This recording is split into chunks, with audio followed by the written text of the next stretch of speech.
My name is Debbie Kong, and we're going to be learning about addiction as a brain disease using the Triune Brain Theory. The Triune Brain was developed in the 1960s by Paul MacLean. I personally like his theory on the Triune Brain and how it applies to addiction perfectly. Clearly, since the 1960s, more research on addiction has occurred, which reinforces why we, the professionals, consider addiction as a brain disease. And there is way more complex neuroscience involved. But for the purpose of giving this particular audience a simplified way to look at addiction and how relapse happens, this theory is the easiest way to get the basic premise across.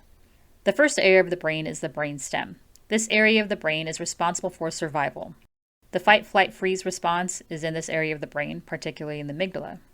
The brainstem is also considered the reptilian brain because if you think of a reptile, particularly the crocodile, they are constantly at high alert, always looking to see if anything is around that is a threat, or if there's anything to eat, or if there's someone to reproduce with. Very basic survival instincts.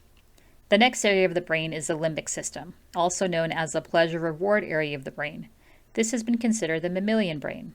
Its role is to make individuals feel good, have fun, or release stress. It responds to the brainstem. They are directly connected. If the brain stem is threatened or stressed, signals are released to increase cortisol, which decreases dopamine.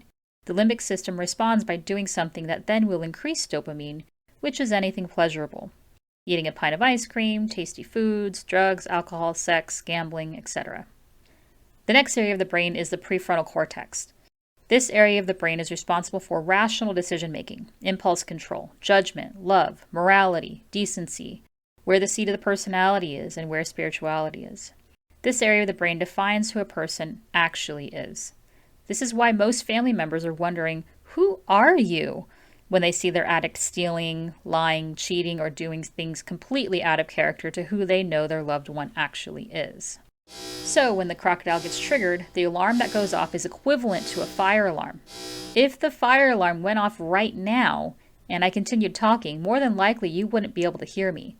So consider that loudness when the alarm goes off for the addict.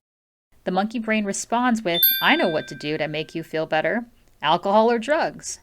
Monkey remembers high dopamine release the first time it used, so it will continue to tag drugs and alcohol as the number one coping mechanism. Because the alarm is so loud, Einstein is not able to be heard. It's not that it doesn't exist anymore, it's that the wall is so thick and Einstein is unable to be reached. In recovery, by coming to treatment, the addict gets a connection to Einstein. They made a good decision to get clean and sober and work on themselves. By going into a sober living post-treatment, that's also a good decision to help them transition slowly back into the real world and gives them accountability and peer support.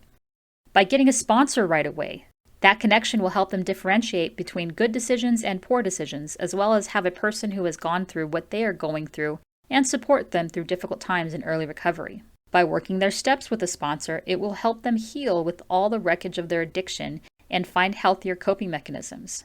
Going to meetings is also a healthy connection to the frontal cortex because it offers experience, strength, and hope that they need, as well as builds a community for the addict that they can relate to. It also helps build the concept of spirituality and connection.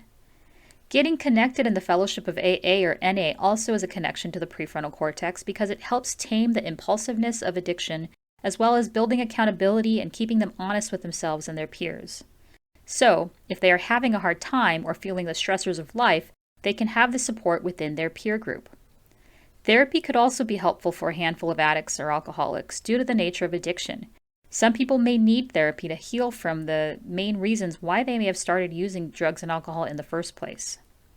If the crocodile gets triggered and Monkey has the idea to use substances, the connection to Einstein is strong enough to withstand the triggers and allow Einstein to be heard, which helps the addict by allowing him the wherewithal to reach out to one of his resources or go to a meeting or do the next right thing. Relapse happens before someone even picks up their drug of choice. Relapse happens when an individual overestimates their recovery and underestimates their disease. When people start to disassemble their recovery by not going to therapy, not feeling like connecting with the fellowship, or sometimes people feel like they don't have enough time to go to meetings and don't make it a priority. Perhaps they feel like they don't need to work the steps anymore and that it takes too much time and energy to work on themselves. Perhaps they don't call their sponsor anymore because they're feeling good and don't need to. And they no longer need a sober living and they're left with once upon a time I went to treatment. Well, when the crocodile brain gets triggered and Monkey has an idea of using alcohol or drugs, Without the connection of the prefrontal cortex, then the monkey's going to use the drugs and alcohol to calm down the trigger. And that's how addiction works and how relapse happens. Thank you for watching this video, and if you have a loved one who is addicted to some type of drugs or substances, please feel free to reach out and I will try and get you the help that you need as a family. And if you would like more videos like this one, please feel free to subscribe and it will notify you when I put up a new one. Take care of yourselves.